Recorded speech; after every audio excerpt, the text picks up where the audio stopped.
കൈരളി ചാനലിൻ്റെയും ഈ യോഗത്തിൻ്റെയും അധ്യക്ഷത വഹിക്കുന്ന ശ്രീ പത്മഭൂഷൺ ഭരത് മമ്മൂട്ടി, ഇവിടെ പ്രഭാഷണം നടത്തുന്ന കൈരളി ചാനലിൻ്റെ മാനേജിംഗ് ഡയറക്ടറായ ഡോക്ടർ ജോൺ ബ്രിട്ടാസ് MP,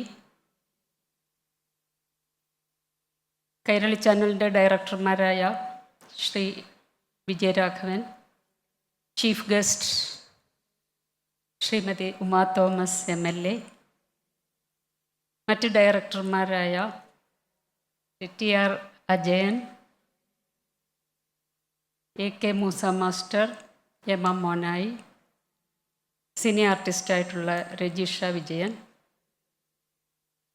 മറ്റ് വേദിയിലും സദസ്സിലുമുള്ള സുഹൃത്തുക്കളെ, ഡോക്ടർമാരെ അംഗീകരിക്കുന്നത് ഒരു ഡോക്ടർ എന്നുള്ള നിലയ്ക്ക് എനിക്കും വളരെ സന്തോഷമുള്ള ഒരു കാര്യമാണ്. കൈരളി ചാനൽ പോലെയുള്ള ഒരു ജനകീയ സ്ഥാപനം അത് ചെയ്യുമ്പോൾ അത് ഡോക്ടർമാർക്കും ജനങ്ങൾക്കും ഒരുമിച്ചെത്താനുള്ള ഒരു വേദിയായിട്ട് ആണ് ഞാൻ കാണുന്നത്. പലപ്പോഴും ഡോക്ടർമാരുടെ ഇടയിൽ ഒരുപാട് അസംതൃപ്തി നിലനിൽക്കുന്ന ഒരു സമയം കൂടിയാണിത്. ജനങ്ങളുമായിട്ട് ഏറ്റവും അടുത്ത് ബന്ധപ്പെടുന്ന, ഒരു വ്യത്യാസവുമില്ലാതെ എല്ലാ വിഭാഗത്തിലും പെടുന്ന ആളുകളുമായി ബന്ധപ്പെടുന്നവരാണ് ഡോക്ടർമാർ.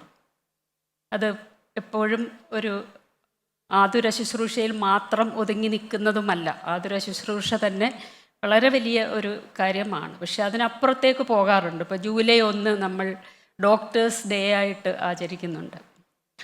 അവിടെ ഇത് തന്നെയാണ്, മറ്റുള്ളവരുടെ ഒരു അംഗീകാരം പലപ്പോഴും മറന്നു പോകുന്ന ഒരു കാര്യം ഓർമ്മപ്പെടുത്തുക. പക്ഷെ ജൂലൈ 1 എന്ന് പറയുന്നത് ഡോക്ടർ BC റോയ്, ബംഗാളിലെ BC റോയിയുടെ ഓർമ്മയ്ക്ക് വേണ്ടിയുള്ള അദ്ദേഹത്തിൻ്റെ ജന്മദിനവും ചരമദിനവും ഒരുമിച്ചുള്ളതാണ്.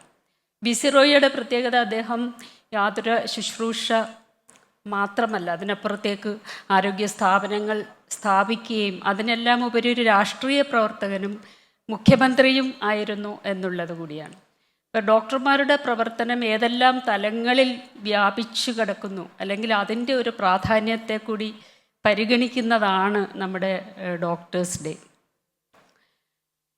ലോകത്തിൽ ഒരുപാട് ഉദാഹരണങ്ങളുണ്ട്. പലപ്പോഴും സമൂഹം ഒരു പ്രതിസന്ധിയെ നേരിടുമ്പോൾ, രാഷ്ട്രീയമായും സാമൂഹ്യമായുമുള്ള പ്രതിസന്ധികൾ നേരിടുന്ന സമയത്ത് ഇറങ്ങി പ്രവർത്തിച്ച ചെഗുവേരെ പോലെയുള്ള ഒരു ഡോക്ടർമാരായിരുന്നു. അതുപോലെ നമ്മുടെ നാട്ടിൽ ഒരുപാട് പേര്, വിനായക് സെൻ, ഒരുപാട് പേരുണ്ട്, പറഞ്ഞാൽ തീരില്ല.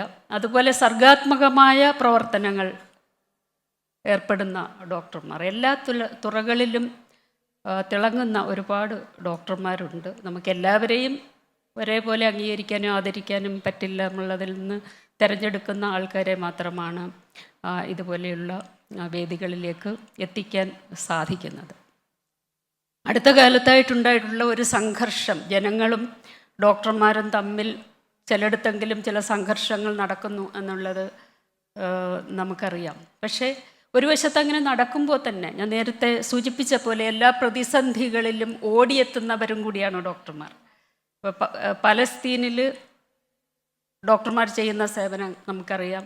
നേരത്തെ കൈരളിയുടെ അവാർഡ് കിട്ടിയിട്ടുള്ള ഡോക്ടർ സന്തോഷ് കുമാർ, അദ്ദേഹം അവിടെ പോയിട്ട് യുദ്ധരംഗത്ത് പോയി പ്രവർത്തിക്കുന്ന ഡോക്ടർമാരാണ്. സ്വന്തം ജീവൻ പോലും വിലവയ്ക്കാതെ പ്രവർത്തിക്കുന്ന അത്തരം ഡോക്ടർമാരുണ്ട്. ഇപ്പോൾ ഏറ്റവും അടുത്ത് ജന്തർ മന്ദറിൽ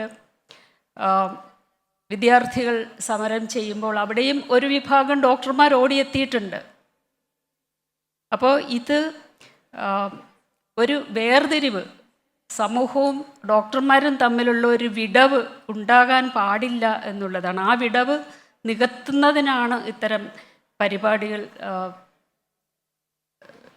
സഹായിക്കേണ്ടത് എന്നുള്ളതാണ്.